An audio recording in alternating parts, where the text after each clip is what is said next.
Hello, everybody, and welcome back to Plague and Persecution. I'm Madeline, a junior at the University of Michigan studying public health sciences, and I'll be your host covering the final episode in this podcast series. Over the course of the last couple episodes, we've done a deep dive into the history of the Black Death plague pandemic in Europe, from covering the basic biology of plague in episode 1, all the way to taking a closer look at the role of the medieval Catholic Church in the persecution of Jewish communities during episode 3, we hope that you've gained an overall better idea of this somewhat neglected history.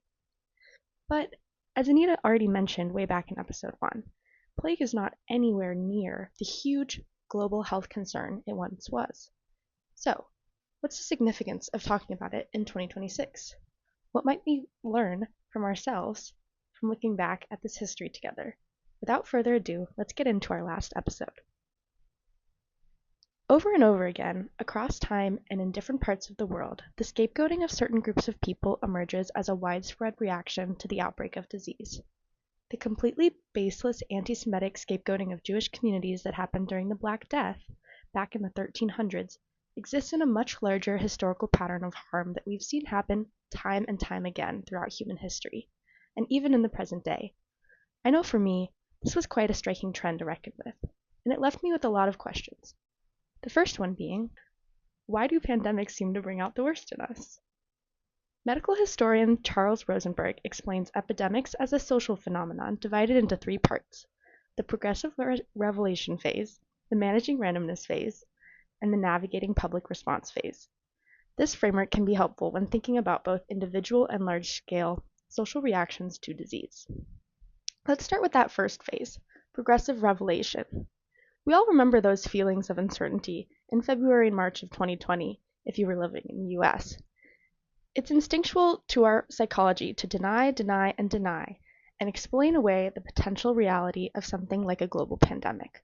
We see this potential as threatening to our daily life and stability, and we only want to acknowledge it once it becomes an unavoidable truth. Then we get into that second phase, managing randomness. This is the part most relevant to what we are talking about today. To say that pandemics are emotionally distressing times would be a gross understatement, and we all likely know about this all too well from the COVID-19 pandemic. During pandemic times, we are often lacking information about disease spread and what the best way to treat or prevent it is, which creates a lot of uncertainty. In addition, all of this uncertainty is accompanied by massive amounts of illness and death of loved ones, adding to that emotional distress. At this stage, what else is there to do but find some way to cope with panic and make sense of your distress? As we talked about in the case of the Black Death, a lot of Europeans made sense of the plague pandemic through their religious frameworks, accepting plague as divine punishment and as something out of their individual control. As the plague ravaged on in spite of this, many people lost faith in the institution of the Catholic Church, as Emma talked about. During the COVID-19 pandemic, we even saw a similar trend of some people doubling down on religious devotion in spite of lockdown orders, and simultaneously a nationwide decline in religious worship, which has lasted into the years following the pandemic. However, as we see in the case of the Black Death, the same desperation for answers about epidemics can also prime people into becoming more vulnerable to misinformation and leading to harmful scapegoating. Often, the groups of people who are blamed for the origin or exacerbation of an epidemic are already othered or stigmatized in some way, especially immigrant populations.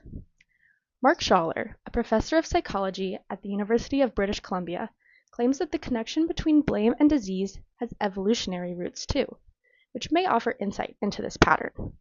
He explains that aversion to unfamiliar outsiders is an instinctual, unconscious response to avoid the risk of infection, or what he calls a behavioral immune system, which once served an adaptive survival purpose. Now, this behavioral immune system manifests in alignment with prejudices and discriminatory behaviors. During COVID-19, we saw many examples of scapegoating occur across the globe. In the US, we experienced hateful rhetoric about COVID-19 being referred to as quote-unquote Kung flu, even by some of our government officials, and an increase in violence against Asian American communities. In Haiti, Myths spread about medical workers administering fatal injections to patients who sought COVID-19 care in hospitals. Another example is during the Ebola epidemic, when African immigrants faced stigma, discrimination, and xenophobia in Western countries like the US. One example that spells out this connection between blame, infectious disease, and existing stigmas is the early names given to syphilis in different languages.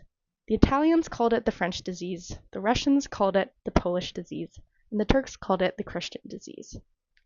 So, what do you think? Are humans eternally fated to play this blame game during epidemic crises? Of course not.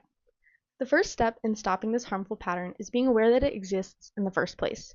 By understanding how the fear response during pandemics prime our minds to look for easy explanations, often ones which reinforce our cognitive biases, we will be better equipped to recognize it.